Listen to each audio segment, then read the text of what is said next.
Hola. Bueno, vamos a reemprender un poquito el seminario de lógica, porque habéis visto los que seguís los dos, habéis visto que en topología ha introducido con bastante claridad, para mí, la idea del cuerpo de goce. No, ya lo volveré a trabajar y lo trabajaré con gráficos. Pero en la lógica, como tenemos el libro, pues, lo tenemos mucho más fácil. No hace falta poner gráficos.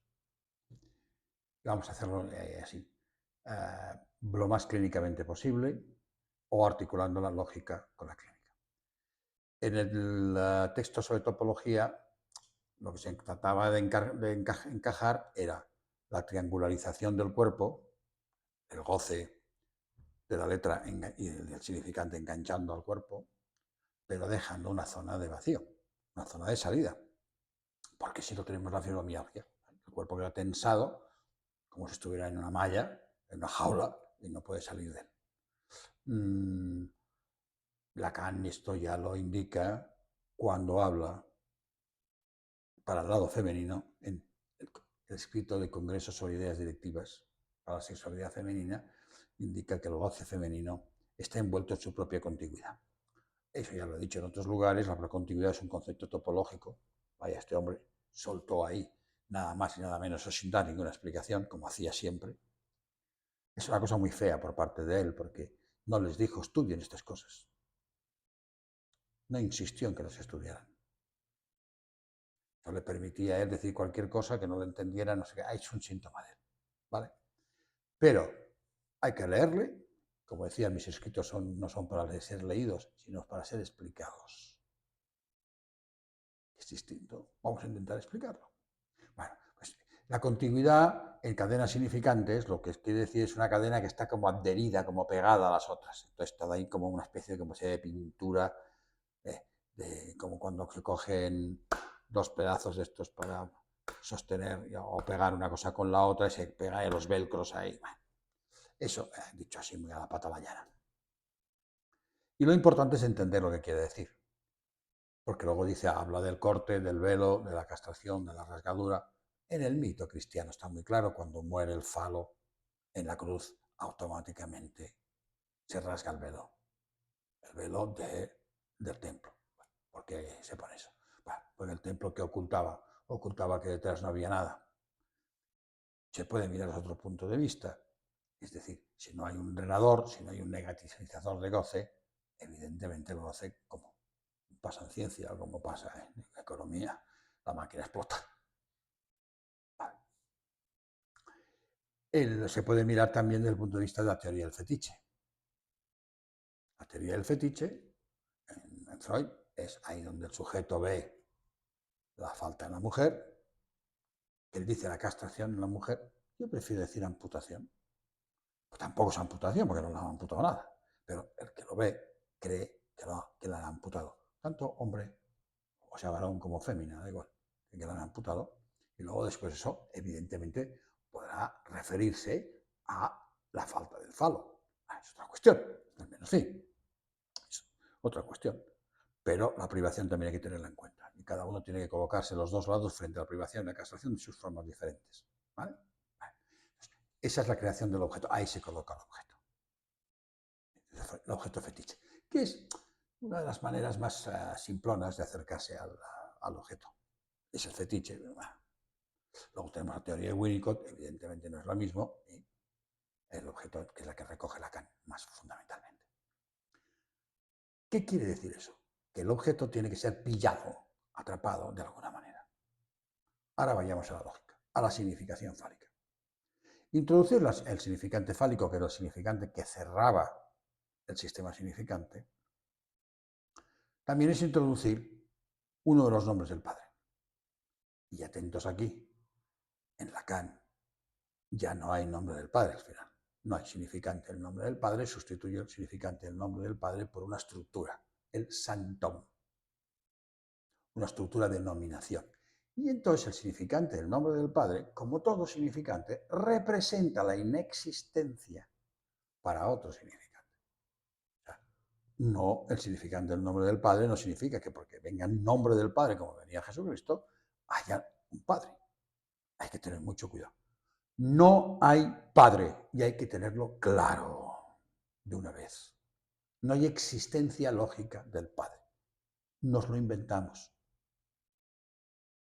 Entonces, el concepto de padre es diferente cuando se habla del padre de la realidad, padre del sujeto. El padre imaginario, ese sí existe y lo recuperaremos. El padre simbólico no existe. Hay un nombre de él. Por eso siempre el Dios o el Padre o aquel que puede representar la paternidad o la filiación, pues está en la montaña, por ahí lejos, nunca se sabe dónde está. De hecho, por ejemplo, Jean-Michel Vaporó, que creía, a mi modo de ver, en el Padre, sin creer. Decía que el Padre no existía. Pero recoge un ejemplo, nos lo explicaba muchas veces, recoge un ejemplo de la antropología, en la que un antropólogo en una tribu le pregunta a una mujer que viene del río con el cántaro con el agua, y le decía que es el padre para ella, y le decía Ancayú, o sea, una piedra. ¿Qué quiere decir? Para esta gente no confundían el padre con el genitor. El genitor es una cosa, el que echaba firma, vamos a decirlo así. En algunas tribus eran todos, es decir, algunas tribus se tenían, cuando una mujer quería quedarse embarazada, la colocaban ahí en medio del pueblo y penetraban todos, para que quedara claro que era hijo de todos. No sabía. O sea, la idea, la relación entre el semen y la penetración y el embarazo es antigua, no hace falta. Pero eso es el genitor. Entonces, decir, cuando le pregunta por el padre a esa mujer, el antropólogo le contesta por el genitor, no por el nombre del padre. O sea, ese no sirve para decir que el padre no existe. El padre no existe en la psicosis. Eso hay que tenerlo claro. ¿Qué es lo que existe? El nombre de uno que no existe. Esta es la trampa de la nominación. Eso es lo que en Lacan es cuando dice que el sujeto vive entre el 2 y el 3 como puede, y la estructura está entre el 3 y el 4, porque 3 no hay. Ni para el sujeto, ni para la estructura. El cuarto suple siempre al tercero que no existe. Lo que llamaba Peirce la terceridad, la ley. En psicoanálisis hay que tener mucho cuidado cómo se maneja. Porque existir el tercero significa que existe la relación sexual, se acabó. Si entre A y B hay C, que lo relaciona, una distancia, un peso, cualquier cosa que queráis poner, automáticamente se ha escrito una relación, y sería relación sexual. Y el inconsciente no puede escribirla, bajo ningún concepto. Y, como dicen los lógicos, de una falsedad se puede deducir cualquier cosa, pues eso es el inconsciente, de hacerte creer que puede escribir la relación sexual, escribe de todo menos la relación sexual. Aunque tiene la costumbre de marcarte de alguna manera que no puede, y eso es lo que el analista debe captar en los sueños del sujeto y hacérselo sentir. Cuando se lo hace sentir, los sujetos te desbloquean mucho. Mantener la creencia de la existencia del padre es un desastre. Porque entonces, ¿qué pasaba? Si el padre era aquel que, como el mito freudiano, y ahora vamos a entrar en el mito freudiano, resulta en el mito freudiano que Freud cree en el padre. El padre real, y luego el padre simbólico, como un padre muerto. ¿Qué hay? Hay uno que se sale del goce fálico. ¿Qué es el goce fálico? El goce fálico lo define Lacan en el seminario 22, con una precisión magnífica. Después de intentar colocarlo allí de los agujeros, ya hablemos en topología, ahí con el nudo Borromeo, ahí que si entra, que si no, donde queda, para que no sea euleriano, para que no sea cartesiano, no, para no hacer lógica cartesiana. Vale. ¿Qué dice? Es el goce del significante sin el órgano. El órgano es para las voracidades. Ya lo dice bien claro en el Liturdi. Entonces, hay tanto, por ejemplo, las voracidades de los hombres, las voracidades de las mujeres, las voracidades de los homosexuales. No hay ningún. Eso es la historia. ¿Vale?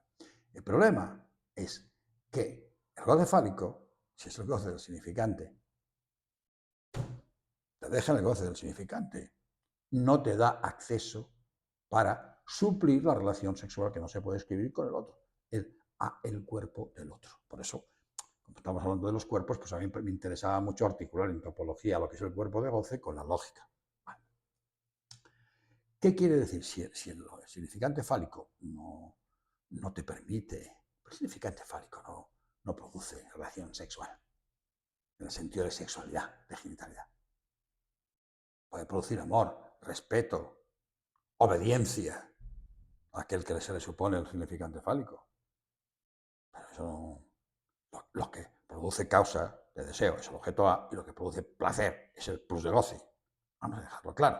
Entonces, hay que ver cómo se articulan. Entonces, el problema es cómo se sale, sobre todo en el lado varón, cómo se sale del lado del goce fálico para alcanzar al cuerpo del otro.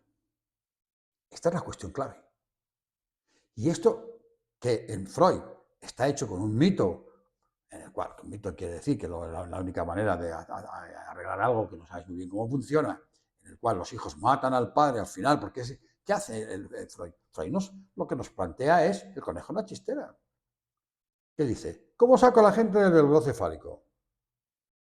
Que como mucho agarraba el goce masturbatorio y tampoco da acción al otro, o acceso al otro, y lo cual le tenía muy preocupado. Pues pongo a uno que ya no está y le llama Padre Real. Evidentemente nosotros no le podemos llamar Padre Real, porque en lo real no hay padre. Para nada. En lo real no hay nada. Más que, vaya usted a saber qué. Estamos en lo simbólico y en lo imaginario. Que queda claro. Entonces, bueno, monta ese, entonces los hijos se pelean, lo matan, y luego introyectan una ley y ahí empieza. Pero es el acceso. Pero claro, es una ley que entonces les prohíbe. Entonces viene el incesto. Ahí, como decía Masota, el cuerpo se erogeniza en mal lugar. Es decir, es una bola que no tenía salida. Y al final, los freudianos que dijeron, bueno, al final aparece el padre permisivo. Vamos a decir que esto no funciona. No funciona así. Era un acercamiento, era lo que había en ese momento, y muchos hicieron buenos análisis como pudieron con esa teoría. Ahora vayamos al caso. ¿Cómo se sale del goce fálico? No con alguien. Lo que hace Lacan es al falo, que ya lo tenía puesto como media y extrema razón del deseo, es decir, un constrictor en las operaciones una tras otra, la barra, soy, pienso, no soy, pienso, no pienso, no soy, en fin, todo este tipo de barras. Al final, lo que pone es una construcción. Yo, en mi primer libro he hecho un cálculo muy correcto para explicar de otra manera, como lo explica Lacan, más elaborada, lo que es una razón, que no es una relación.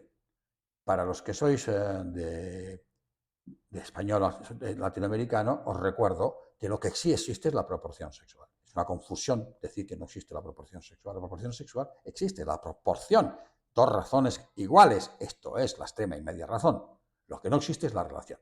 ¿Qué pasa? Que el término rapport, que en francés la lía mucho, en francés rapport está ahí entre relación y razón.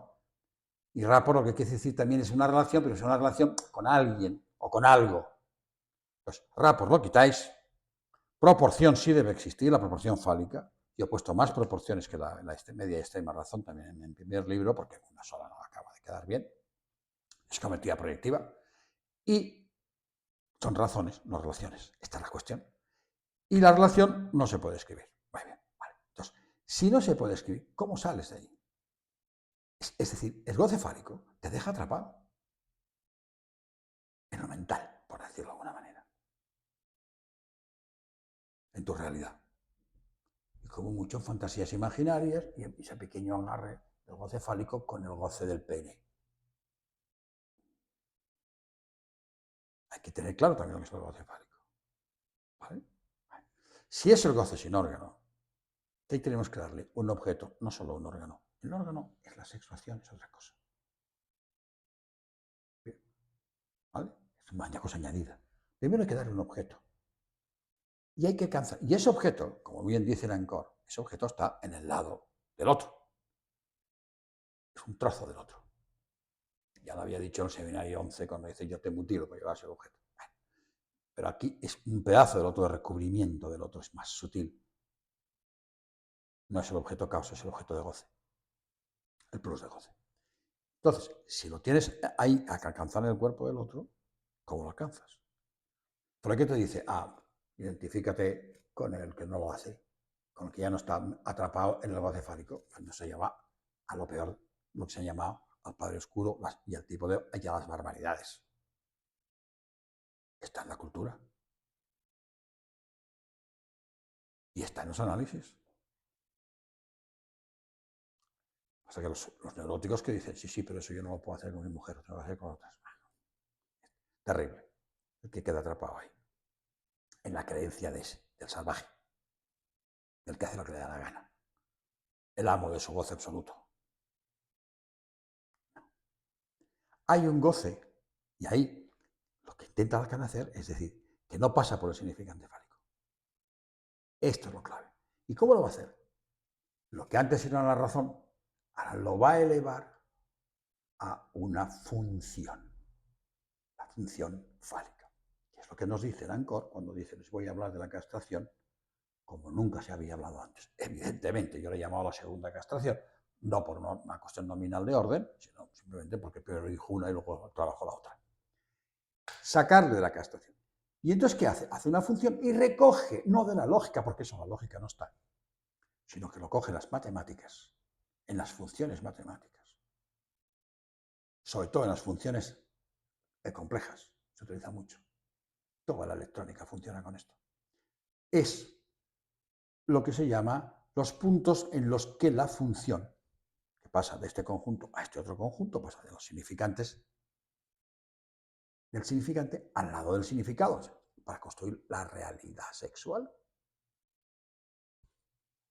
No, la realidad fantasmática ya la he explicado, la realidad sexual. Vale, entonces, para pasar de un sitio a otro, lo que hace es marcar los significantes, es decir, este significante le toca a esto, nos marca fálicamente. Hay algunos a los que no se los puede marcar. Atentos ahora, muy atentos. No se los puede marcar ni como sí, ni como no. Lo marcado como no fálico, fase fálica en Freud, fálico castrado, diríamos fálico amputado, podríamos decir ahora. Estamos mirando mucho desde el lado masculino todavía, ¿eh? Está marcado, como no, y despreciado normalmente. Pero está marcado, como no, está dentro de la página de cálculos. Si hacemos una hojita y ponemos un circulito esos de Euler, dentro del círculo es sí fálico, fuera del círculo no fálico. Pero está bajo la égida del falo. Si es despreciado como no fálico. Y el problema que plantean es la excepción. La excepción es el que ni fálico ni no fálico no le aplica la función. Dentro de la zona del significante hay significantes o goce, significantes y goce, si se puede decir así, a los cuales no le aplica la función. Y ese es el que se escribe en contra. Y ahí Lacan no es suficientemente preciso y es sucio cuando lo escribe en Leturdi, sobre todo. Pero también en Upir. No acaba de dar el salto. Utiliza las mismas fórmulas de la lógica matemática para usarlas de otra manera. Que lo dice Leturdi. Dice, estas fórmulas mías no tienen ningún significado en matemáticas, ningún uso. ¿Sabes? No son las matemáticas. Entonces, ¿qué he hecho yo? Vais al libro, veréis que he cambiado la negación de barra por una tilde. Esa es la nueva negación. Lo que hace Lacan es convertir los llamados puntos singulares de una función, aquellos para los cuales no está definida la función, por lo cual quedan fuera. A estos existe un X que no phi de X, pero con tilde. ¿Y eso qué quiere decir? Que queda fuera. Pues si queda fuera, ¿a dónde envía? A la fuera de la página de cálculos. En el nudo lo veremos más claro. Fuera. ¿Y fuera qué quiere decir? ¿Qué hay que no sea significante? El objeto A. O sea, lo que está mitificado en Freud como el acceso a las mujeres, en Lacan es logificado como lo que pasa del significante al objeto. Acordaros que si no existe el universo del discurso, porque no hay la paradoja de Russell no se puede cerrar, ¿qué es lo que hay? El tapón del objeto. En el plano proyectivo era clarísimo. Y ahora, mucho más. En el plano proyectivo, cuando hacía la lógica del fantasma, que ponía el ello, y lo que no era ello, A. Y lo que no era inconsciente, menos I. Lo metía todo en el mismo círculo, no fuera del círculo. El mismo círculo dividido en dos. Bueno, ahora es mucho más preciso, con el nudo va a ser mucho más preciso. El problema es, si tenemos una página de cálculos, una hoja, imaginaros una negación que pasa a otra hoja, en la cual hay objetos A y no hay significantes. Están las letras del objeto A, las letras que constituyen el objeto A, por eso yo he sido tan preciso y tan pesado con explicar la topología del objeto A, la topología de conjuntos del objeto A, y pasa a otra. Se sale. Y eso es lo que da acceso al goce con una parte del otro y, como dicen Ancor, con un semejante cuyo cuerpo simboliza a esa parte del otro. Y eso es cristalino. Ahí veréis que os encajará bien la construcción del objeto desde los psicópatas que lo cortan hasta los fetiches o el objeto causa de deseo, perdón, el plus de goce en el neurótico, en el perverso, da exactamente igual, siempre es el objeto plus de goce, el que está en juego ahí. Esa parte del otro que nos da una satisfacción sexualizada y genitalizada, si es posible, donde no podemos realizar o escribir la relación sexual con el otro. Y tendréis las realidades sexuales y todas las cantidades que hay y toda la floritura de casos clínicos que se dan a lo largo del tiempo. Es decir, ese paso es la logificación del mito dípico, lo mandamos al carajo ya, nos sirve para pensar, sí, está bien, Freud acertó ahí estupendamente, pero acá le da un paso enorme. Y ahí no se trata de la lengua, se trata del lenguaje y los significantes y el goce. Eso es importantísimo y no se transmite bien eso. Esa es la realidad sexual que introduce Ancor. Y fijaros que coloca, por eso en el seminario 22, la realidad el goce fálico y el goce del cuerpo, que luego, casi un capítulo y medio después, dice el goce del otro, perdón, el goce del otro, no el goce otro. O sea, depende cómo coge los gráficos como le conviene. Ahí hay un obstáculo, porque con el 3 no puede diferenciar el goce del cuerpo propio del goce del cuerpo del otro. No puede.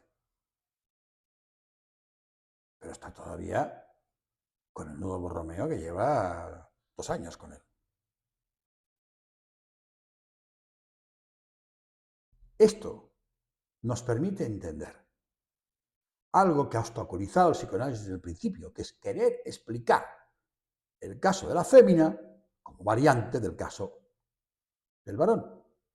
Es al revés. El caso del varón se tiene que explicar con el de la fémina. Yo, en mi libro, he vuelto a hacer lo mismo con el varón y luego la fémina, pero se tiene que hacer al revés. La lógica fundamental que nos interesa es la de la fémina. El varón es un cierre, un estrangulamiento de esa lógica. Entonces, miraros las fórmulas de otra manera, y entonces veréis lo que yo he planteado, que es, ¿qué querían las mujeres? Un hombre, uno. Porque la mujer no existe, ¿y los hombres existen? Tampoco.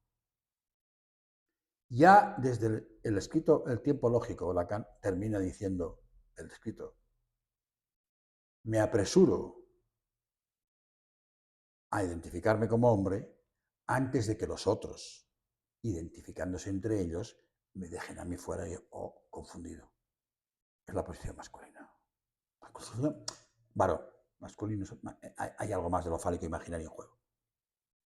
Entonces, esta manera de pensar, es decir, la lógica que hemos construido, que es la lógica del patriarcado, y que la hemos construido los hombres, fundamentalmente, no es la primera y la otra variante, es al revés. Nosotros somos un cierre sobre la lógica del lado femenino. Si lo veis así, entenderéis mucho mejor cómo el patriarcado las obstaculiza mucho. ¿Por qué? Porque el patriarcado es darle la vuelta a la naturaleza. ¿Qué es lo importante en la naturaleza? Las féminas. Si no, son las que se reproducen. Nosotros echamos una mano, pero las que se reproducen son ellas. En cambio, en el patriarcado le damos la vuelta. Lo importante somos nosotros. La lógica, la ciencia general que deriva de ella, está hecha desde el lado del patriarcado. Y ahí que las mujeres, las féminas, para entrar en esta lógica del patriarcado, entren siempre mal. Entonces, no se trata de sacarlas a ellas del lado fálico, se trata de entrarlas en el falo. Ahí Lacan estuvo brillante en Ancor cuando dice, si ella tiene que tener un inconsciente en ese momento fálico e inconsciente lo toma como equivalente, porque bueno, ya sabemos que es gracias al falo reprimido que el inconsciente está estructurado como un lenguaje. Entonces, ellas, si les place, entrarán. ¿Y entonces de qué les servirá? Dice. Fijaros, ¿de qué les va a servir? Ya para nada, en principio. Va a servir para hacer hablar al ser hablante, a los vástagos. Esta posición es fundamental tenerlo en claro.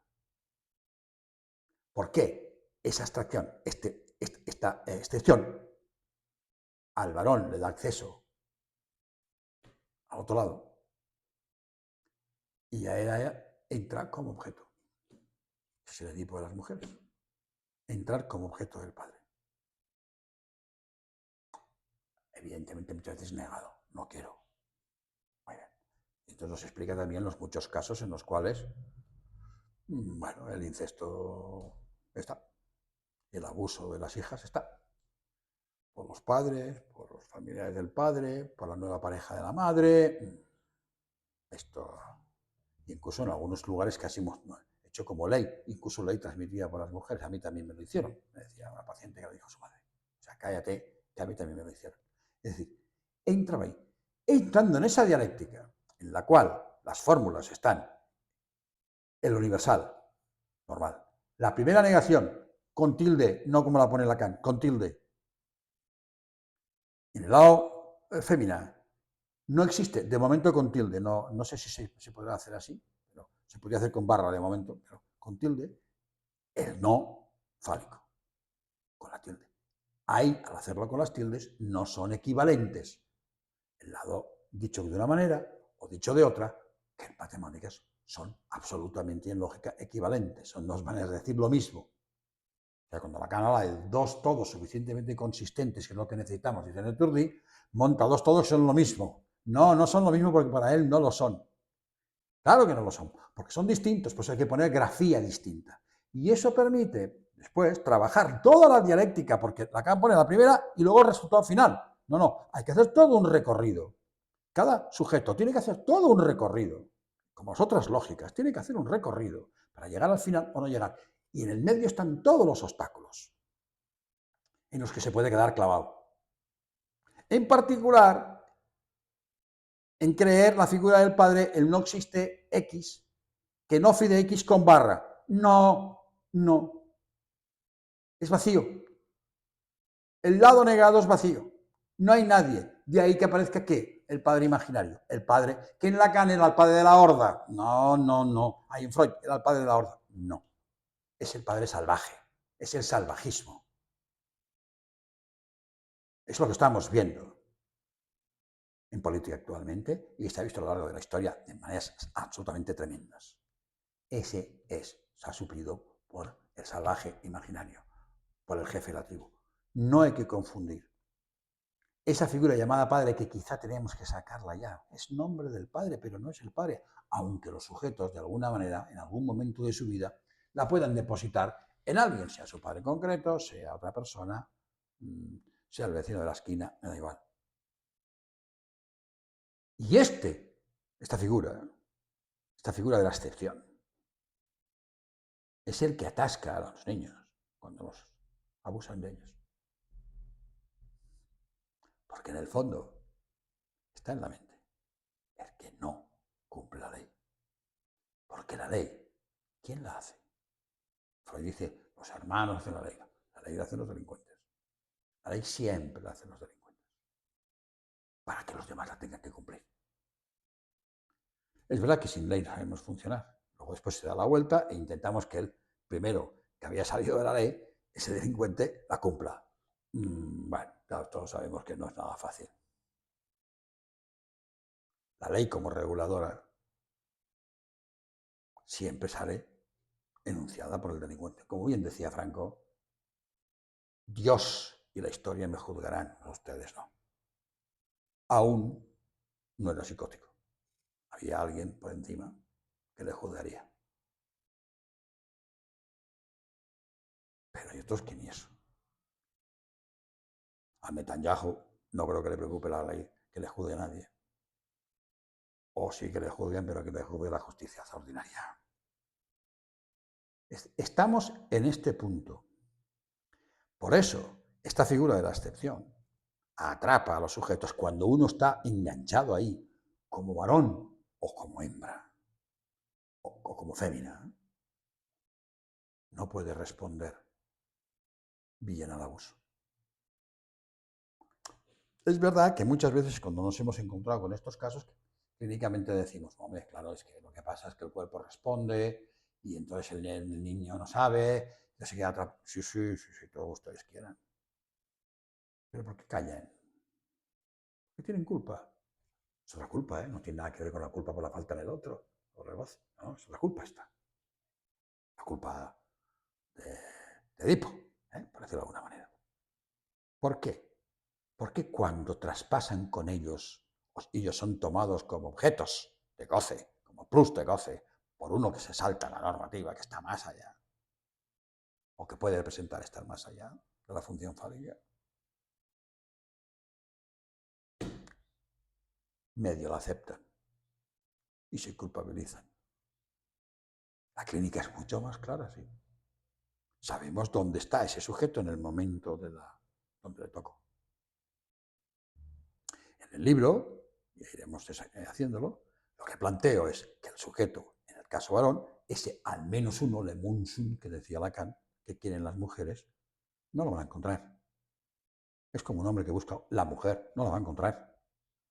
Encontrar una, que Lacan, en Angkor, un poco machista, las coloca como objetos, desde el lado masculino, las mujeres como objetos. Eso hay que retocarlo. Únicamente como objetos. No, las cuenta, dice una a una. Vale. El lado varón lo que tiene que hacer es dividirse, porque tiene dos cuestionamientos del universal. El de la excepción y el de la negación estándar. La que escribe Lacan, que yo digo que no hay que ponerle. Existe X, no phi de X, pero con barra recta. Son las tres que cuestionan. Y esa es la división de los varones. Entonces tiene que poderse dividir, aceptar esa división y vivir con ella, más el menos phi, que ocupa un lugar importante ahí en el lado varón. De momento me paro aquí.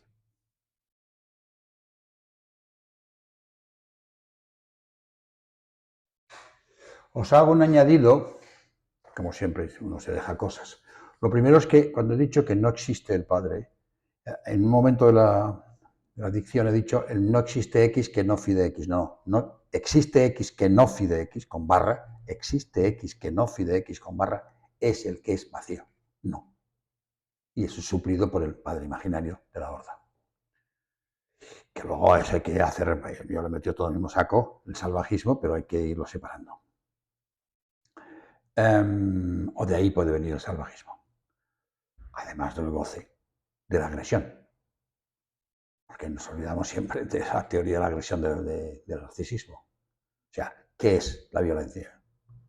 Freud pensaba que podía ser una pulsión, una musculoesquelética, y luego al final la quitó. No.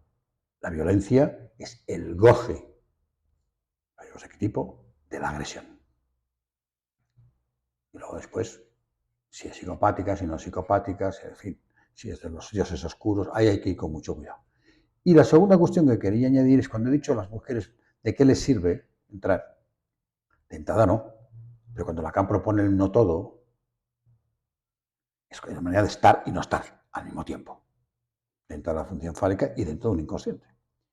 Y esto es muy importante porque cuando no está del lado fálico o cuando no ha alcanzado el no todo, lo cual nos puede parecer a nosotros, no que sea psicótica porque no entra en el significante fálico, sino que está agarrada en la dialéctica, quizá atrapada como objeto, o atrapada o no atrapada como objeto. A veces son las mujeres que dicen no, se niegan, pero no avanzan hacia una feminización, se quedan ahí en no y se acabó. Entonces es cuando no apelan a la ley del padre, el valor de la palabra del padre en la mujer, que decía la cara al comienzo, sino que aplica la ley de la madre. Es otra. Y sabemos las consecuencias clínicas que eso tiene.